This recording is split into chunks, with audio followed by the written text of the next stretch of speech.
देखा है, कर्जे उतरते और कर्जों के बोझ हटते मैंने ये देखा है। और बहुत तजर्बा, बारहा तजर्बा और जिंदगी का एक हिस्सा मेरा गुजरा है इन रूहानी मुशाहदात और तजर्बात में। आज भी तालिब इल्म हूँ मैंने इसके बहुत तजर्बात देखे और बहुत मुशाहदात देखे। आप इस पे टाइम नोट कीजिएगा, कभी भी 10 मिनट से ज्यादा नहीं लगते। तवज्जो से ध्यान से पढ़ें भी तो 10 मिनट लगते हैं। जो चाहता है कि मेरी नस्लें खुशहाल हो जाएं और मेरी जिंदगी खुशहाल हो जाए, खुशहाल भी कैसी हो? खुशहाल भी ऐसी हो कि किसी की ना जेब पे नजर पड़े, न किसी की इमदाद हो, न किसी की मदद हो, न किसी का हाथ ऊपर का हो और मेरा नीचे का हो। बिल्कुल ऐसा ना हो, ऐसा ना हो। अल्लाह गैबी निजाम चलाता है, उसके खजानों में कोई कमी नहीं है।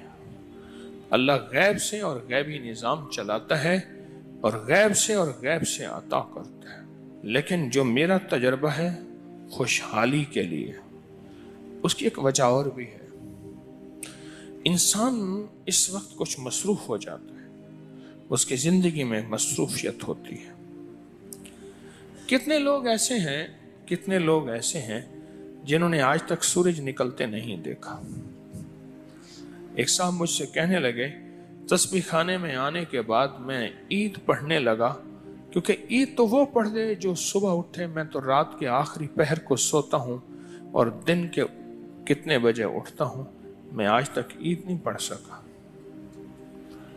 अब तस्बीह खाने में आने के बाद ईद पढ़ता हूँ। इसको मैंने बहुत लोगों को बताया और बहुत लोगों ने अपने तजर्बात मुझे बताए और मुशाहिदात मुझे बताए। मैंने कई लोगों को सिर्फ चाश्त के अमल से, फर्ज नमाज तो पढ़ते हैं, नवाफिल में चाश्त के अमल से खुशहाल होते देखा है। फजर की नमाज के 1 घंटे बाद चलो तय कर लें इशराक है, इशराक के 1 घंटे के बाद चाश्त। बस आसान आपको तरीका बता दूं। फजर के 1 घंटे के बाद क्या? इशराक के नफिल, ठीक।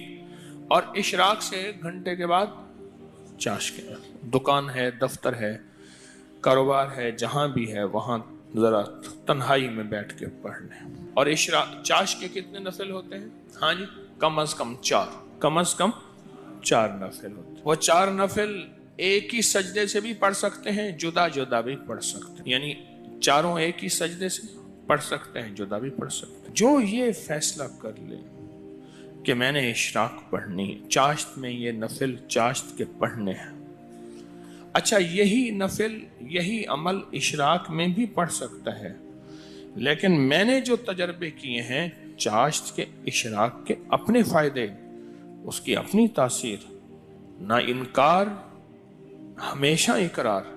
अब चाश्त की रकत में जो बंदा चाश्त की रकत में 1 बार अलम नशरह और 1 बार कुल हुवल्लाह, बस कोई मुश्किल नहीं। आज मैं आपको अमल बता रहा हूँ। पहली रकत में सूरत फातिहा के बाद 1 बार अलम नशरह और 1 बार सूरत इखलास, सूरत कुल हुवल्लाह। फिर दूसरी रकात में सूरत फातिहा के बाद 1 बार अलम नशरह, 1 बार कुल हुवल्लाह। तीसरी रकात में सूरत फातिहा के बाद 1 बार अलम नशरह और 1 बार कुल हुवल्लाह। और चौथी रकात में सूरत फातिहा के बाद 1 बार अलम नशरह और 1 बार कुल हुवल्लाह।